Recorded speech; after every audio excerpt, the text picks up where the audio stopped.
Saudara-saudariku yang terkasih dalam Tuhan, Shalom, selamat sore. Ukuran kebaikan dari seseorang tidak terletak pada apa yang namanya ortodoksia, ajaran iman.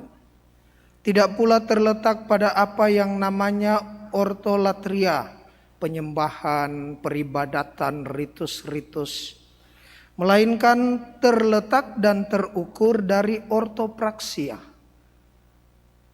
dari tindakan konkret yang nyata dalam kehidupan sehari-hari, perbuatan yang real tetapi bersifat universal.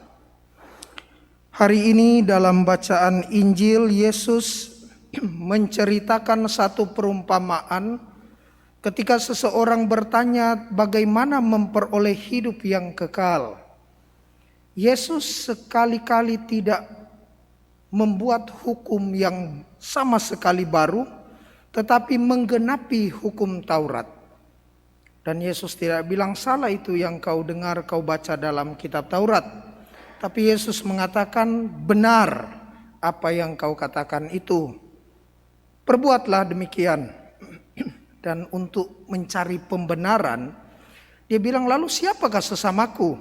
Lalu Yesus cerita perumpamaan orang Samaria yang baik hati.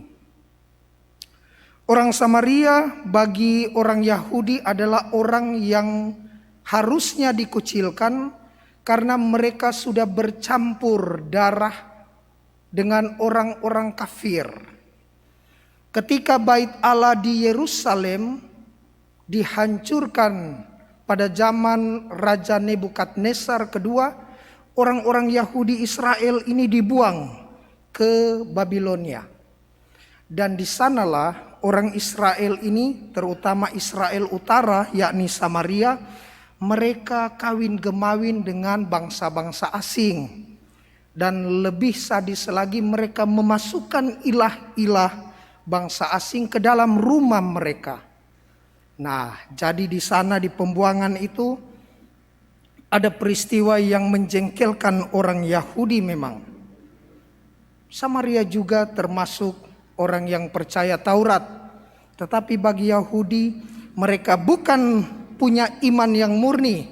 Berdasarkan 2 Raja-Raja pasal 17 ayat 24 sampai ayat 41.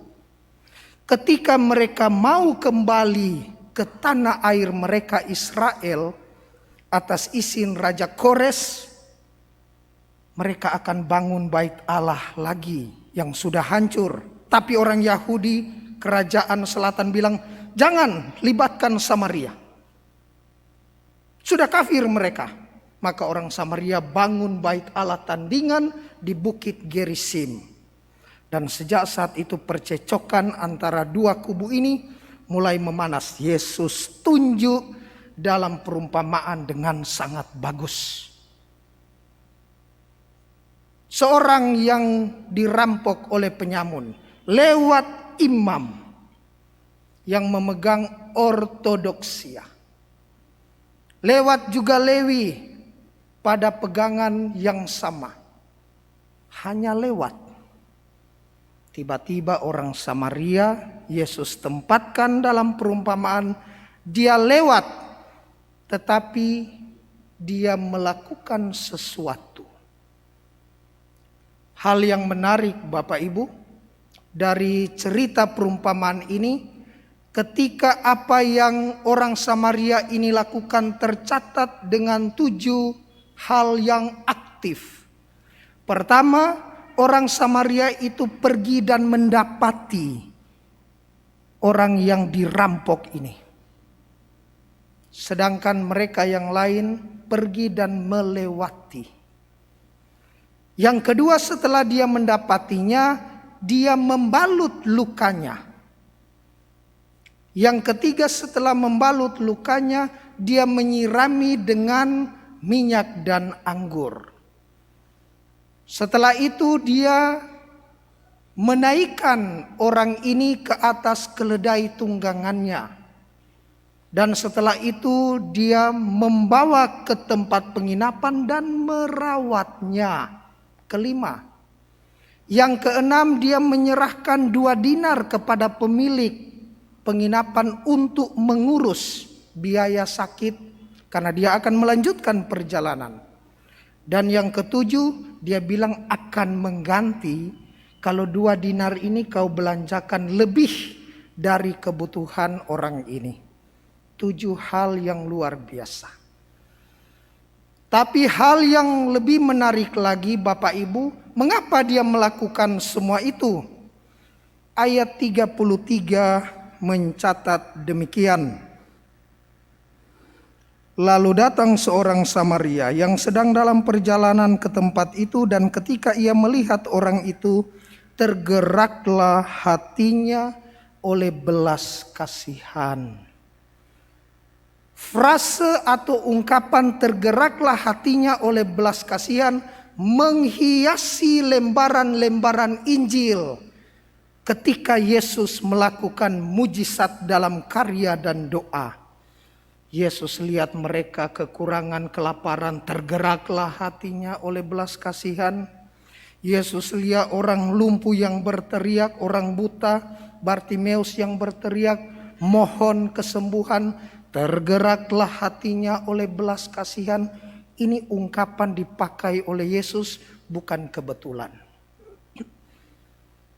Maka dalam bacaan yang pertama, ketika dikatakan bahwa perintah dan ketetapan Tuhan itu tidak sulit dan tidak jauh, tidak ada di atas langit sehingga orang berpikir dan bertanya siapa yang akan naik ke langit untuk mengambilnya bagi mereka dan memperdengarkannya. Tidak pula ada di seberang lautan sehingga orang bertanya siapa yang akan menyeberang, mengambil dan memperdengarkannya.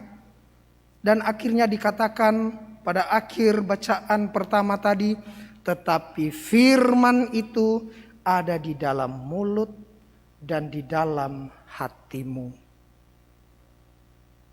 Ketika bacaan kedua memberikan ulasan bahwa siapakah Yesus, dia adalah anak tunggal, buah sulung dari segala ciptaan yang adalah gambar Allah.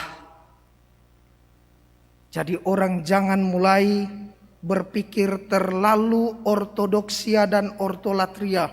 Pokoknya iman saya, tidak peduli kesekitaran saya. Pokoknya liturgi saya, tidak peduli perbuatan saya.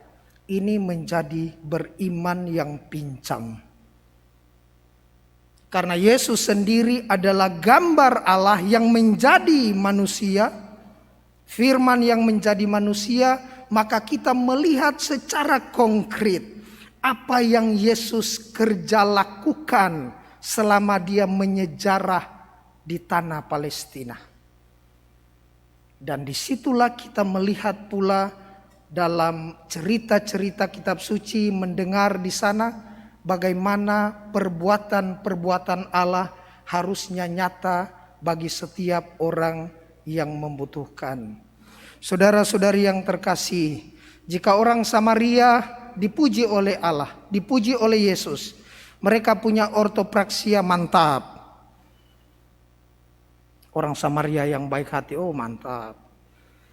Tetapi ingat, Yesus tetap mengingatkan dengan tegas bahwa ortodoksia dan ortolatria hanya datang dari bangsa Yahudi, karena dari tunggul Isai itu datang keselamatan.